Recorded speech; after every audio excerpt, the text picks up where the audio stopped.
জপ করার সঠিক নিয়ম কি এবং যেই সমস্ত নবীন ভক্তরা জপমালায় জপ করতে চাচ্ছে তার পদ্ধতিটা কি? জব করার সঠিক নিয়ম নিয়ে আপনাদের অনেক প্রশ্ন ছিল। আর যে সকল নবীন ভক্তরা আজকের এই ভিডিও দেখার পরে আপনারা জব করা শুরু করতে চাইছেন, তাদের কি করতে হবে আমি প্রথমেই সেটা বলি। আপনারা যে কোনো মন্দিরে গিয়ে জপমালা এবং জপথলি সংগ্রহ করবেন।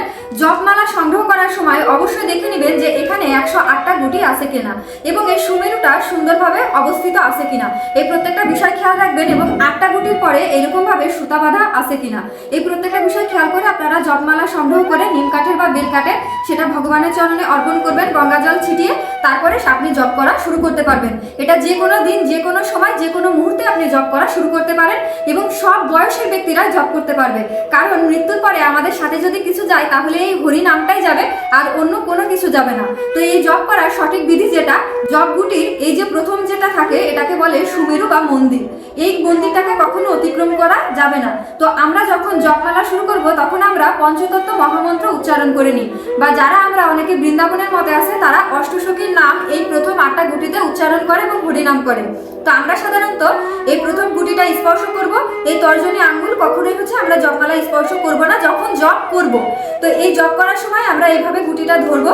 ধরার পরে এখানে আমরা জয় শ্রীকৃষ্ণ চৈতন্য প্রভু নিত্যানন্দ শ্রী অদ্বৈত গদাধর শ্রীবাসাদি গৌর ভক্ত বৃন্দ, এটা অনেকে 3বার বলে, অনেকে 1বার বলে। আপনি আপনার নিয়ম অনুযায়ী আপনি পালন করতে পারেন। এর পরবর্তীতে এখানে আবার আপনি হরে কৃষ্ণ কৃষ্ণ কৃষ্ণ হরে হরে, হরে রাম রাম রাম হরে হরে, এই মহামন্ত্র উচ্চারণ পূর্বক আপনার একটা গুটি সম্পূর্ণ হলো। এইভাবে আপনি প্রতিটা গুটি স্পর্শ করবেন এবং হরে কৃষ্ণ কৃষ্ণ কৃষ্ণ হরে হরে, হরে রাম রাম রাম হরে হরে, এইভাবে প্রতিটা গুটি যখন শেষ করে সবসময় মনে রাখতে হবে যখন এই বড় থেকে শুরু করবেন, বড় থেকে শুরু করে আপনি যখন এই ছোট পাশে আসবেন তখন এই মালাটা কিন্তু ছেড়ে দিয়ে এই বড়টায় চলে যাওয়া যাবে না। আবার এই মালাটাকে আপনাকে সুন্দর করে এই যে এইভাবে ঘুরাতে হবে, ঠিক আছে? ঘুরিয়ে এই যে আবার এই ছোটটা থেকে আপনাকে বড়টায় আসতে হবে।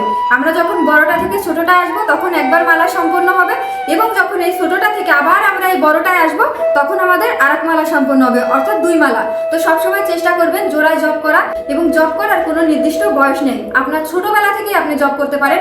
আপনার 3-4 বছরের বাচ্চাকেও আপনি জপমালা কিনে দিতে পারেন। সে যেভাবে ভুল হোক খারাপ হোক যেভাবে পারবে সে সেইভাবে জপ করুক, সেটাই সে তার ভগবান তার ডাক শুনবে।